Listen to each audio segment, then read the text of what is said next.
Godzilla x Kong the new empire মুভির মধ্যে আমরা অনেক নতুন মনস্টারকে দেখতে পাই, যার মধ্যে আপনারা অনেক মনস্টারকে একেবারে লক্ষ্য করেছিলেন এবং আপনারা অনেক মনস্টারকে আবার লক্ষ্য নাও করতে পারেন। কিন্তু আজকের এই ভিডিওতে আমরা Godzilla x Kong the new empire মুভির সমস্ত মনস্টারকে নিয়ে একেবারে ডিসকাস করব এবং জানার চেষ্টা করব এই সমস্ত মনস্টারের মধ্যে কে বেশি পরিমাণে শক্তিশালী বলে, এবং আপনারা কতগুলো মনস্টারকে এই মুভির মধ্যে লক্ষ্য করেছিলেন সেটিকেও আপনারা কমেন্ট করে বলতে ভুলবেন না। এবং আজকের ভিডিওতে আমরা অনেকগুলো নতুন মনস্টারকেও জানতে পারবো। বন্ধুরা, আজকের এই ভিডিওটা অনেকটাই বেশি পরিমাণে ইন্টারেস্টিং হতে চলেছে, তাই বন্ধুরা ভিডিওটাকে শেষ পর্যন্ত দেখতে ভুলবেন না। বন্ধুরা, ভিডিওটাকে শুরু করার আগে আমি আপনাদেরকে বলে দিই যে আপনারা যদি এই চ্যানেলে নতুন এসে থাকেন তাহলে চ্যানেলটাকে সাবস্ক্রাইব করবেন এবং ভিডিওটা ভালো লাগলে লাইক করতেও ভুলবেন না। বন্ধুরা, মুভির শুরুতেই আমরা লিপ উইংস নামক একটি মনস্টারকে দেখতে পাই, যে হলো সরীসৃপ এবং পাখি প্রজাতির মিশ্রিত একটি মনস্টার, এবং এই মনস্টারটিকে আমরা হলো আর্থের মধ্যে উঠতে দেখতে পেয়েছিলাম। এবং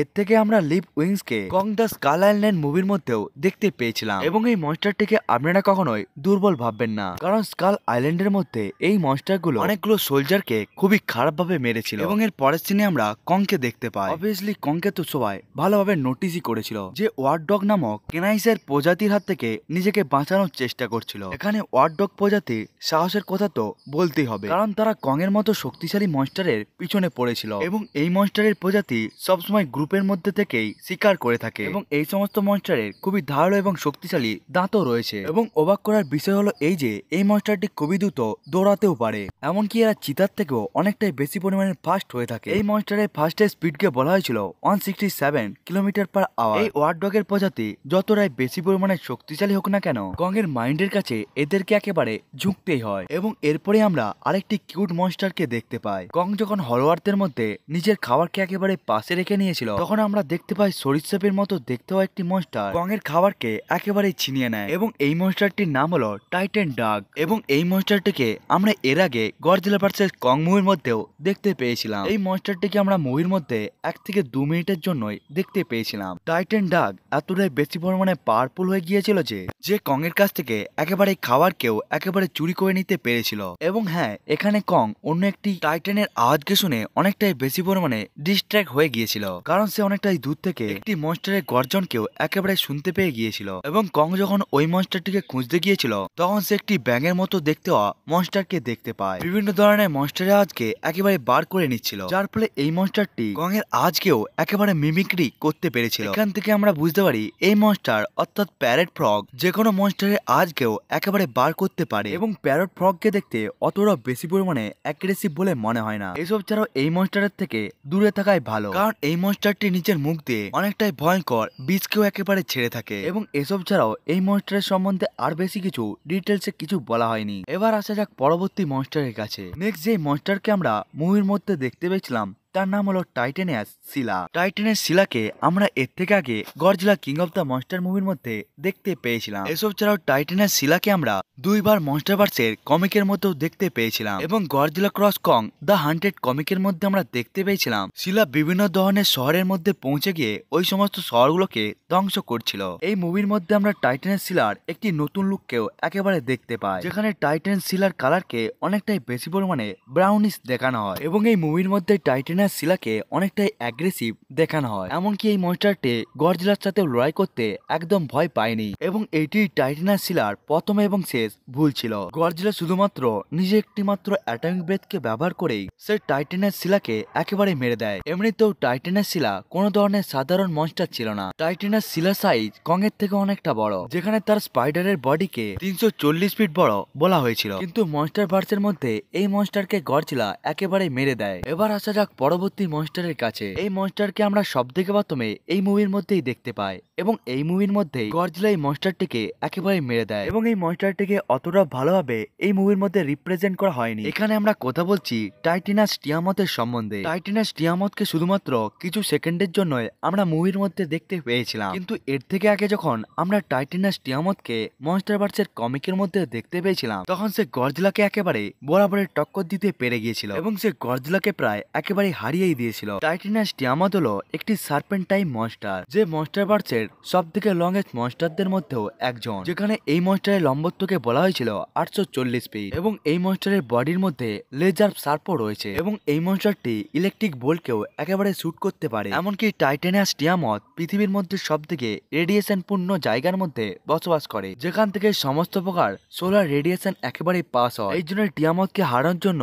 গডজিলাকে প্রথমে নিজেকে চার্জ আপ হতে হয়েছিল, কারণ গডজিলা জানতো টাইটেন টিয়ামত কোনো ধরনের সাধারণ মনস্টার নয়। এমনকি টাইটেন টিয়ামত কং এর পিসিসের অনেকগুলো মনস্টারকেই একেবারে মেরে দিয়েছিল। এবার আসা যাক পরবর্তী মনস্টারের কাছে। নেক্সট টাইটেনে আমাদের কাছে রয়েছে শুকো। আমরা সবাই জানি শুকো স্কার কিং প্রজাতির একটি টাইটেন এবং শুকোর সাথে সবথেকে প্রথমে দেখা হয়েছিল কং এর, এবং শুকোর অরিজিনকে নিয়ে অনেক কিছুই থিওরি দেওয়া হয়েছে। এমনকি ইনফরমেশন থেকে এটাও বলা হচ্ছে যে শুকো হলো স্কার কিং এর ছেলে, কারণ শুকোকে দেখতে অনেকটাই অরেঞ্জাটেড টাইপের মনস্টারের মতো। শুকো সবথেকে প্রথমে কংকে অনেকটাই বেশি পরিমাণে মারার চেষ্টা করেছিল, কিন্তু সময়ের সাথে সাথে শুকো অনেকটাই বেশি পরিমাণে সাহায্য করেছিল কংকে এবং শুকো এখন কংকে নিজের ফাদার হিসাবেই মনে করে। শুকোকে ছাড়াও আমরা কং এর ফুল পিসিসকে দেখতে পাই, যেখানে আমরা 100টিরও বেশি এপ কে দেখতে পাই এবং স্কার কিং এখানে এই সমস্ত এপ গুলোকে অনেকগুলো ক্যাটাগরিতে একেবারে ভাগ করে রেখেছিল, যেখানে এখানে অনেকগুলো এপ স্কার কিং এর হয়ে গার্ডের কাজ করত এবং বাকি সমস্ত টাইটেন গুলো এখানে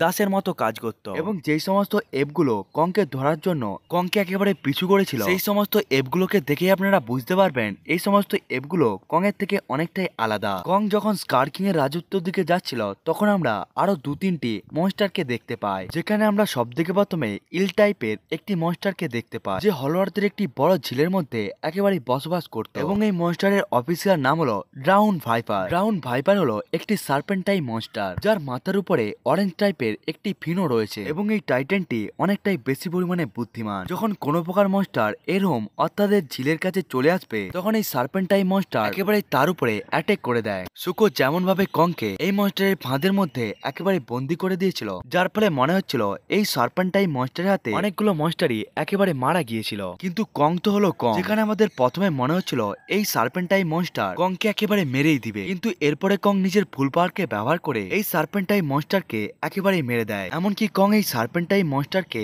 একেবারে খেতেও শুরু করে দেয়। এরপরে আমরা কং এর জার্নিতে ওয়ারব্যাট নামক উঠতে থাকা মনস্টারকেও দেখতে পাই, কিন্তু এই ওয়ারব্যাট প্রজাতি গডজিলা ভার্সেস কং মুভির মধ্যে দেখানো ওয়ারব্যাটের থেকে অতটা বেশি বিশাল তো ছিল না, কারণ এই সমস্ত ওয়ারব্যাট গুলো অনেকটাই বেশি পরিমাণে বাচ্চা ছিল, কিন্তু এখানে আমরা ওয়ারব্যাটের পুরো প্রজাতিকে একেবারে আমরা দেখতে পাই। এবং এরপরে আমরা যেই টাইটেনকে দেখতে পাই তার নাম হলো হেলহক। হেলহক হলো ভালচার টাইপ মনস্টার, যাকে আমরা হলওয়ার্থের মধ্যেও আগে দেখতে পেয়েছিলাম যখন কং এবং শুকো স্কার কিং এর রাজত্বের দিকে যাচ্ছিল। এখানে হেলহক ছোট ছোট অনেকগুলো মনস্টারকে একেবারে খেয়ে নিচ্ছিল, কিন্তু এই হেলহক গুলো 40 থেকে 60 ফিটের মতো লম্বা হয়ে থাকতো, যেটি একটি মানুষের থেকেও 10 গুণ বড়। এবং এই হেলহককে আমরা গডজিলা ভার্সেস কং মুভির মধ্যেও দেখতে পেয়েছিলাম, যেখানে কং প্রথমবার নিজের ঘরের মধ্যে এসেছিল, তখন এখানে সমস্ত হেলহক অ্যাপেক্স সাইবারনেটিভ ইন্ডাস্ট্রি এবং মোনার কোম্পানির লোকেদের উপরে একেবারে অ্যাটাক করে দেয়। এবং এরপরে আমরা যেই মনস্টারকে দেখতে পাই সেই টাইটেনের নাম হলো ওয়াডোশিপ। যখন ট্র্যাপেড এবং অন্যান্য মানুষেরা হলওয়ার্থের মধ্যে ট্রাভেল করছিল, তখন আমরা হলুদ রঙের একটি পাখির প্রজাতিকে দেখতে পাই এবং এই মনস্টার প্রজাতিটি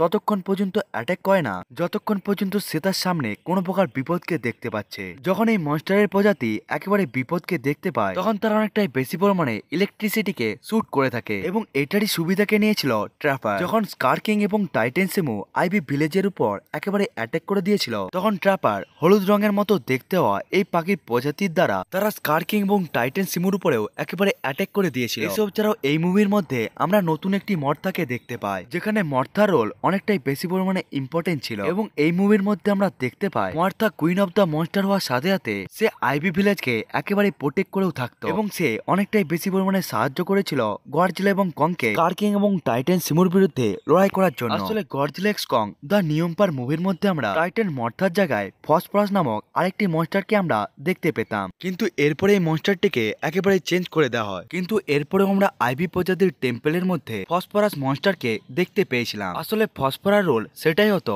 যেমন রোলটা ছিল মর্থার। মুভিতে এই সমস্ত মনস্টারকে ছাড়া আমরা আরো দুটো মেন মনস্টারকে দেখতে পাই, যারা হলো স্কার কিং এবং টাইটেন সিমু। এসব ছাড়া আমরা গডজিলা এবং কংকে ছাড়া একটি ম্যাসিভ মনস্টারকে দেখতে পাই, যা শুধুমাত্র আমরা এখানে স্কেলিটনকেই দেখতে পেয়েছিলাম, যার লম্বত্ব এখানে 20,000 থেকে 25,000 ফিট পর্যন্ত হবে। এটাকে দেখেই বোঝা যাচ্ছে, যেটিকে দেখেই অনেকটাই বেশি পরিমাণে ইনসেন বলে মনে হচ্ছে এবং এরকমই একটি স্কেলিটনকে আমরা স্কার কিং এর রাজত্বর মধ্যেও দেখতে পাই। এখান থেকে বোঝা যাচ্ছে যে এনসেন্ট টাইমের সময়ে গডজিলা এবং টাইটান সিমুর থেকেও বিশালাকার মনস্টার বসবাস করত মনস্টারভার্স ইউনিভার্সের মধ্যে। হয়তো আমরা ফিউচারে এই সমস্ত মনস্টারের সম্বন্ধে ডিটেলসে সমস্ত ধরনের ইনফরমেশনকে জানতে পারবো। বন্ধুরা, এগুলোই ছিল সমস্ত মনস্টার যেগুলোকে আমরা Godzilla x Kong the new empire মুভির মধ্যে দেখতে পেয়েছিলাম। এবং বন্ধুরা, আপনাদের যদি মনে হয় আমি কোনো মনস্টারকে এই ভিডিও থেকে মিস করে ফেলেছি, সেটিকে আপনারা কমেন্ট করে বলতে ভুলবেন না। বন্ধুরা, আজকের এই ভিডিওটা আপনাদেরকে কেমন লাগলো সেটিকেও আপনারা কমেন্ট করে বলতে ভুলবেন না।